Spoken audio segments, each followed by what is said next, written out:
Welcome to NTD News Today. I'm Kevin Hogan. Let's take a look at our top stories. President Biden weighing his options on abortion, saying he's considering declaring a national health emergency to promote abortion access. The U.S. government gave out $800 billion in PPP loans during the pandemic. A new study says that much of the money was poorly targeted and was sent to unintended recipients. U.S. Secretary of State Antony Blinken made a stop in Tokyo to pay tribute to former Japanese Prime Minister Shinzo Abe. World leaders are expressing shock and offering condolences in the wake of his assassination last Friday. And days after his assassination, Abe's party is expected to take a supermajority of seats in Japan's upper house of parliament.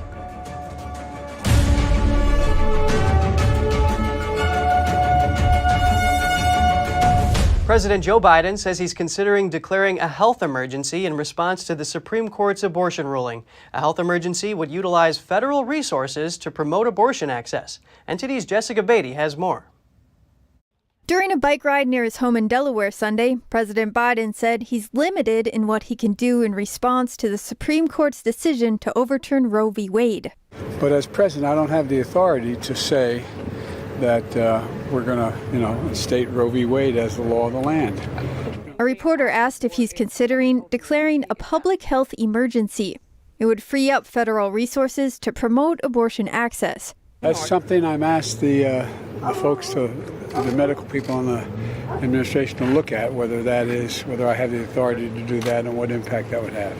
Last Friday, White House official Jen Klein told reporters that a health emergency doesn't seem like a great option. When we looked at the public health emergency, we learned a couple things. One is that it doesn't free very many resources. It's what's in the public health emergency fund, and there's very little money, tens of thousands of dollars in it. So that didn't seem like a great option. And it also doesn't release a significant amount of legal authority. And so that's why we haven't taken that action yet. The Supreme Court's overturning of Roe v. Wade affirms that abortion is not a constitutional right. Instead, it's a matter for individual states to decide. Pro-life groups applauded the decision. They consider abortion immoral and tantamount to murder. But pro-abortion groups are pressuring Biden to do something to protect access to abortion. Biden says the White House is looking to address specific issues like women not being able to cross state lines to get abortions and protecting women's private health information. Biden said his ultimate goal is for Congress to pass a bill making abortion legal across the country. He said he'd sign it into law the moment that happens. Jessica Beatty, NTD News. The U.S. government began giving out so-called PPP loans to small businesses at the start of the pandemic. The idea was to help them survive amid lockdowns. Now, studies say that a lot of the money was poorly targeted. Here are the details. During the first wave of the pandemic, America's small business sector was at risk of a collapse because of lockdown orders and a drop in consumer spending. The Paycheck Protection Program, also known as PPP loans, directed roughly $800 billion in forgivable loans to small businesses and other organizations hit by the crisis. The Federal Reserve Bank of St. Louis conducted a study to find out whether this money was well spent. They found that only about 1/4 of the $800 billion supported jobs that would otherwise have disappeared. The study concluded that the money was poorly targeted, as almost 3/4 of its benefits went to unintended recipients, including business owners, creditors, and suppliers, rather than to workers. The study found that preserving jobs was expensive. It's estimated that the PPP cost taxpayers around $4 for each $1 of wages and benefits that went to workers in jobs that were saved. And another analysis done by the American Economic Association says that most of the money didn't help low-income people. It estimated that over 70% of PPP funds went to the top 20% of households in terms of income. But the analysis also defends the loans.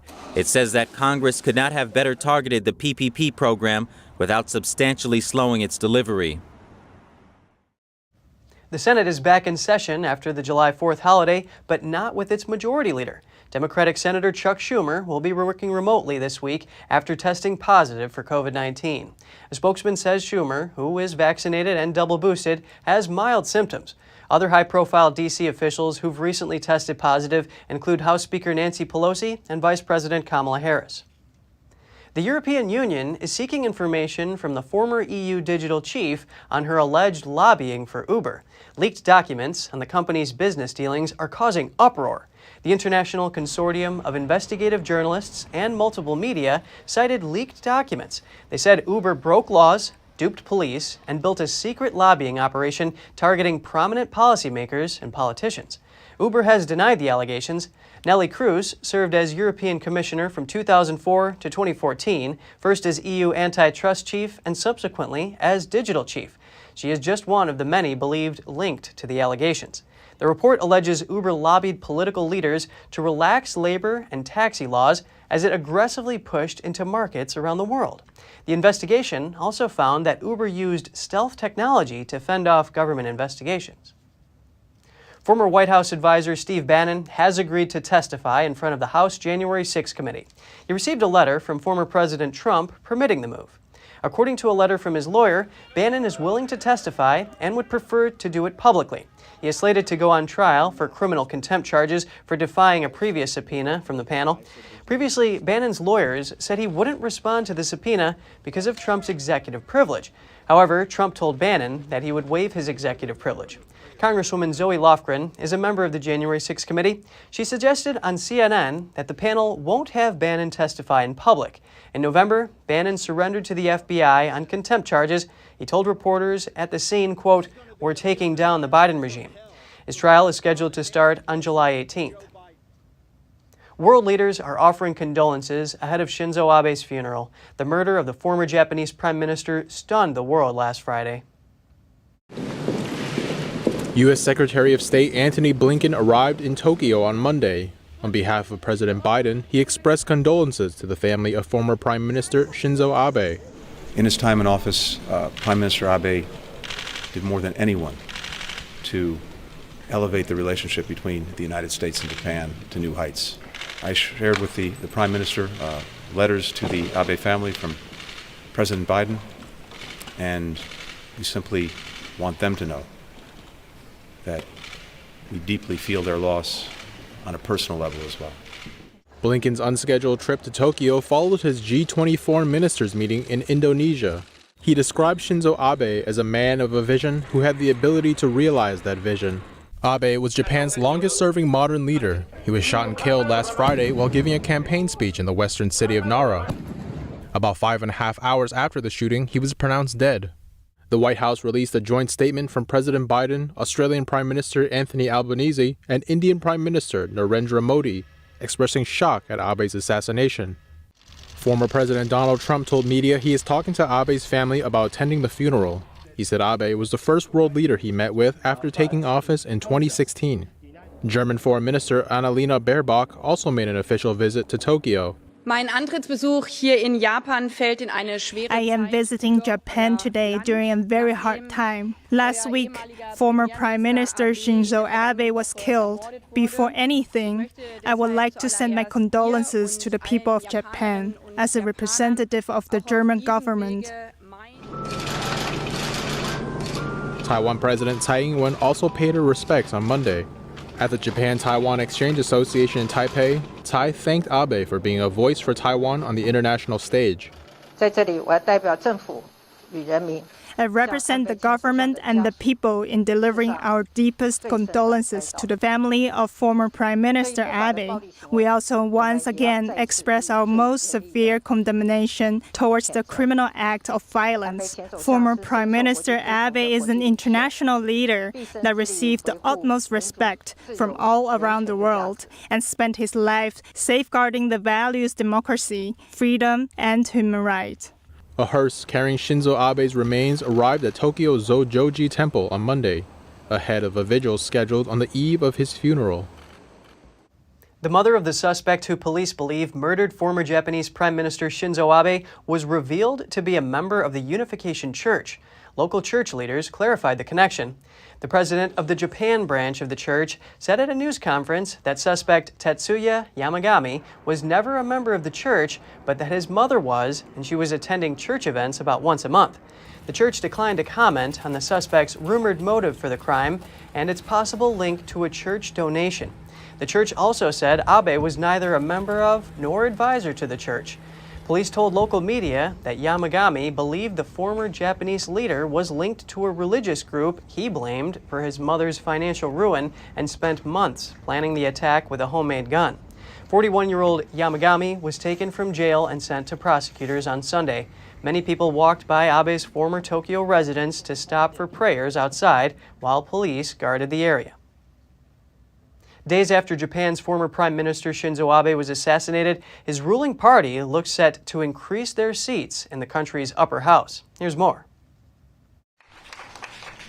At the headquarters of Japan's ruling party, Prime Minister Fumio Kishida is putting paper roses next to the names of candidates expected to have won seats in the upper house of parliament. And it looks like the Liberal Democratic Party leader will need a lot of rosettes. His coalition government is projected to have increased its majority in an election on Sunday, 2 days after the assassination of former Prime Minister Shinzo Abe. The LDP and its junior coalition partner Komeito held 69 of the 125 contested seats going into the vote. An exit poll by public broadcaster NHK predicted they would win between 69 and 83 seats. The LDP was projected to win as many as 69 seats on its own, according to the exit poll, which would give it a majority even without Komeito. Elections for Parliament's less powerful upper house are typically a referendum on the sitting government. A change of government was never at stake, as that is determined by the lower house.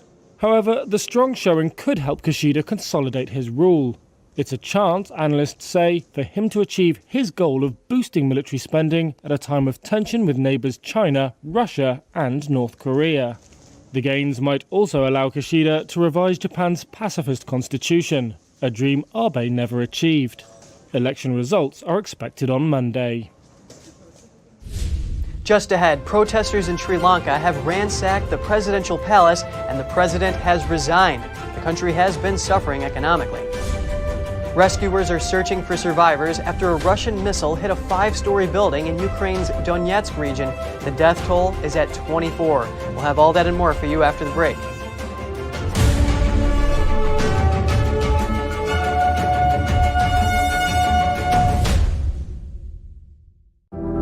Secure, the true solution for your digital privacy and security. Secure is a private and secure messaging and email solution hosted in Switzerland, using military-grade encryption and Swiss privacy laws, giving you true privacy. Secure is 100% private and does not collect or sell any of your personal data. Secure's Helix technology connects you securely to our Swiss servers without the need of a VPN, guaranteeing privacy and security for all your communications. Secure Messenger doesn't require your phone number or any personal data that hackers target.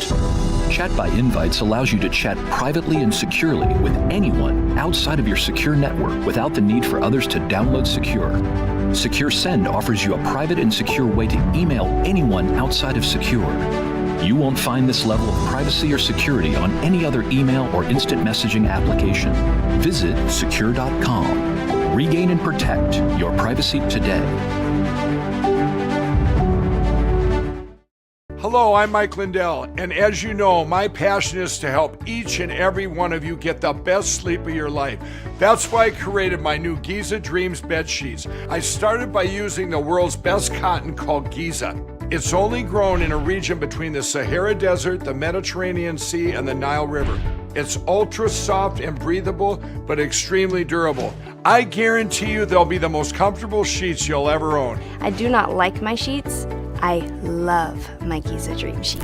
I'm interrupting this commercial to bring you my BOGO extravaganza. For example, you can buy one of my Giza Dream bed sheets and get a second set absolutely free. Or my 6-piece towel sets. Buy one set, get another one absolutely free. Or you can get my classic premium My Pillow and get another one absolutely free. So call the number on your screen or go to mypillow.com. Use your promo code to get my buy one, get one free offers and get deep discounts on all my pillow products.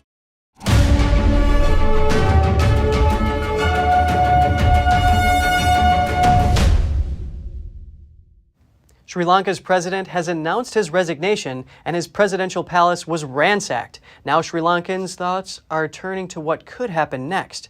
Here's the story.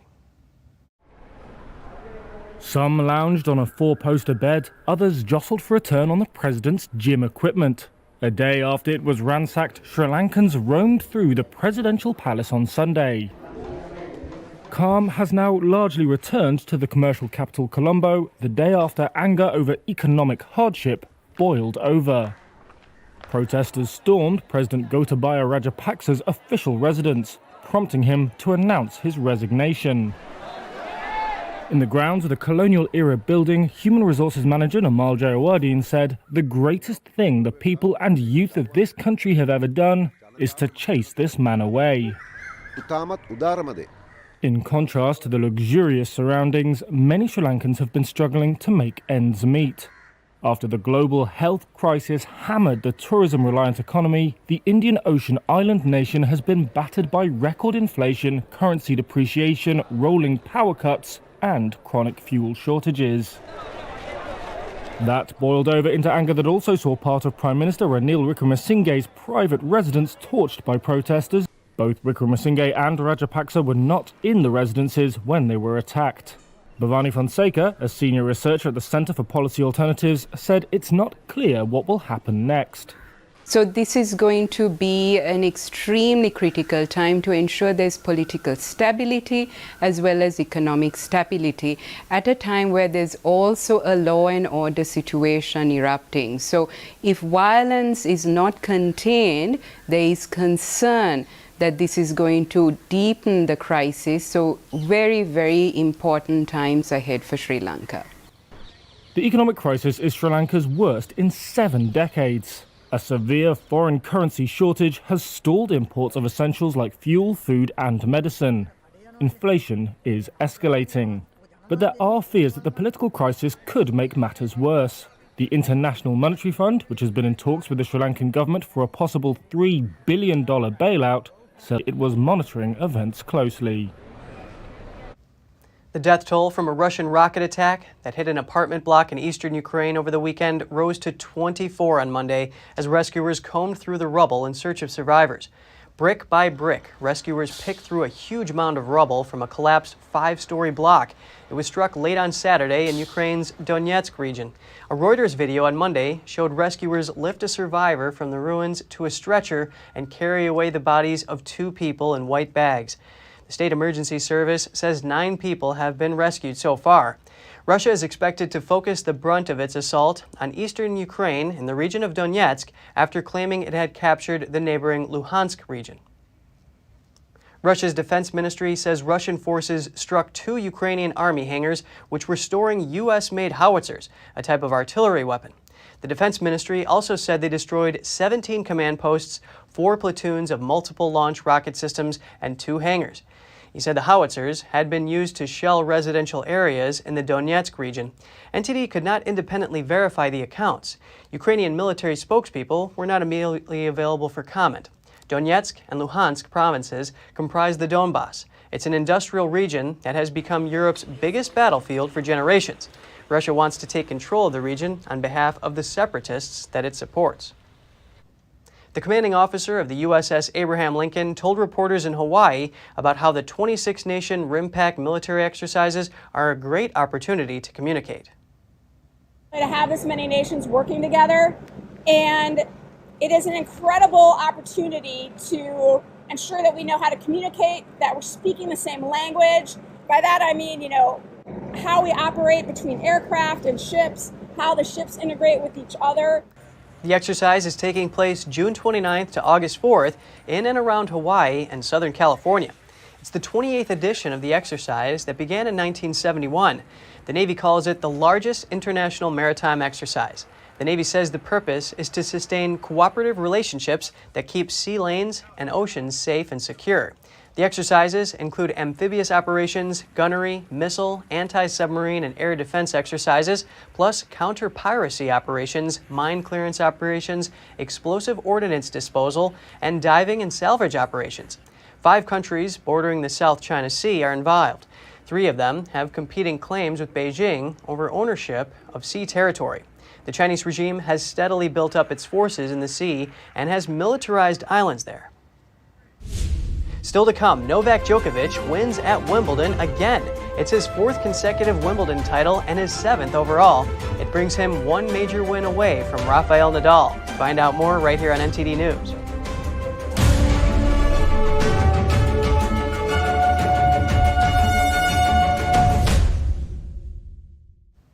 Novak Djokovic won his 7th Wimbledon title on Sunday, beating unseeded Australian Nick Kyrgios. His 4th title in a row at the All England Club brings the Serbian tennis star's overall Grand Slam tally to 21. Novak Djokovic notched his 4th consecutive Wimbledon title and 7th overall, throwing his arms in the air and celebrating with his trademark move of eating a few blades of grass off of center court. His unseeded opponent, Australian Nick Kyrgios, pushed Djokovic hard, serving 30 aces, but the Serbian star eventually seized control of the game in front of the All England Club crowd. The win brings Djokovic's Grand Slam title count to 21, one shy of Rafael Nadal's 22. And the victory comes during a season that hasn't always gone as planned. Djokovic was deported from Melbourne ahead of the Australian Open and lost to Nadal at the French Open quarterfinals.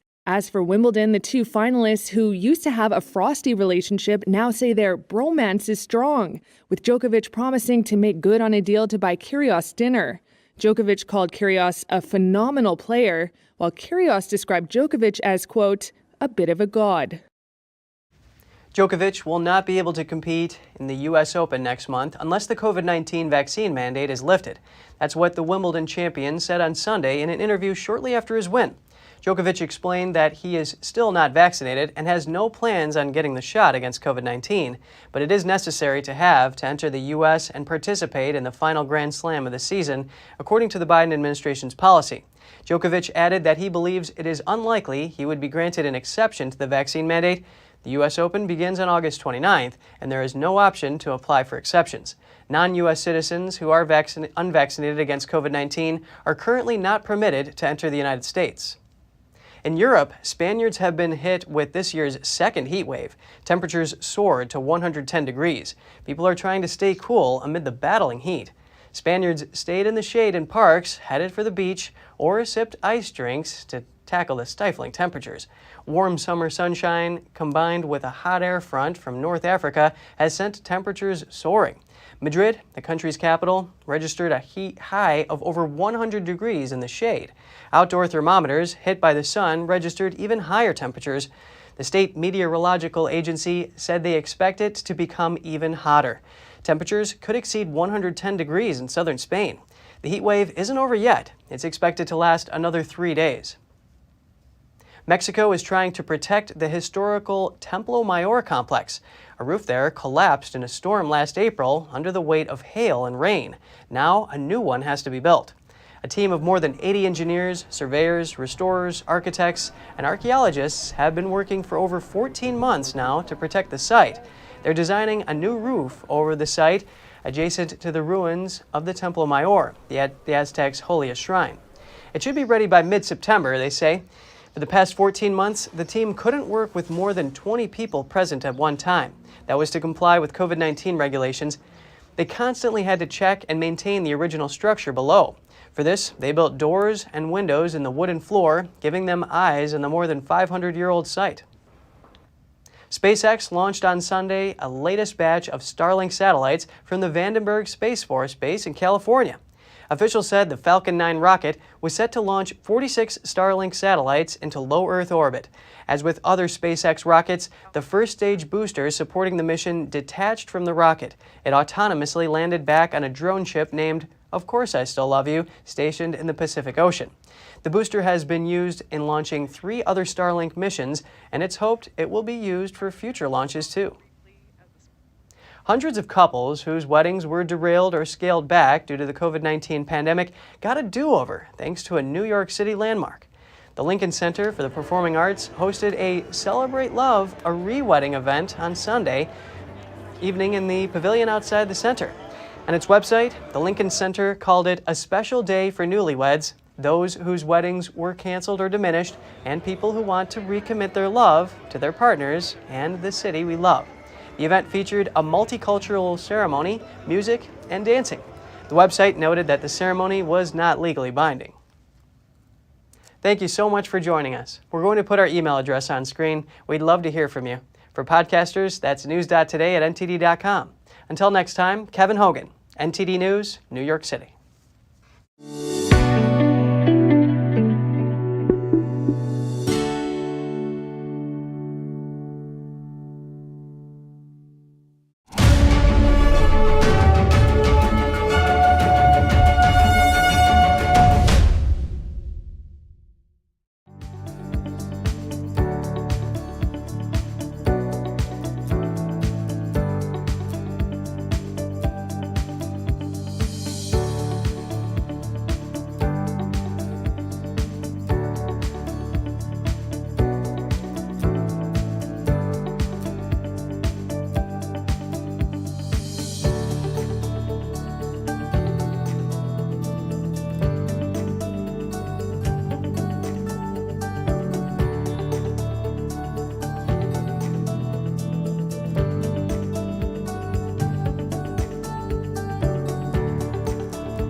Thanks for watching us on YouTube. Did you know YouTube only keeps selective videos on its platform? So if you want to make sure you get the full picture, just subscribe to our newsletter.